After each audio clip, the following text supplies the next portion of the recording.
টি-20 বিশ্বকাপ মিশন শেষে দেশে ফিরেছে বাংলাদেশ জাতীয় ক্রিকেট দলের একাংশ। আন্টিগা থেকে যুক্তরাষ্ট্রের মিয়ামি ও দুবাই হয়ে শুক্রবার সকাল 9টার কিছু আগে হযরত শাহজালাল আন্তর্জাতিক বিমানবন্দরে পৌঁছান ক্রিকেটাররা। লিটন দাস ও সৌম্য সরকার অবশ্য দলের সঙ্গে ফেরেননি। কোচিং স্টাফের সদস্যরাও দুবাই পর্যন্ত দলের সঙ্গে এসে যে যার মতো ছুটিতে চলে গেছেন। ঢাকায় বিমানবন্দরে সংবাদ মাধ্যমের মুখোমুখি হন বাংলাদেশ দলের সহ অধিনায়ক তাসকিন আহমেদ। বাংলাদেশ দলের বিশ্বকাপ পারফরমেন্স নিয়ে এক প্রশ্নের উত্তরে তিনি জানান, ব্যাটারদের এত দীর্ঘ সময় ধরে খারাপ ফর্ম কখনো দেখেননি।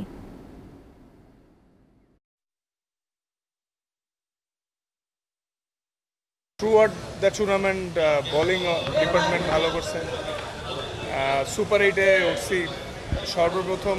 এবার ওয়ার্ল্ড কাপ টি-20 ওয়ার্ল্ড কাপে আমরা 3টা জয় পাইছি।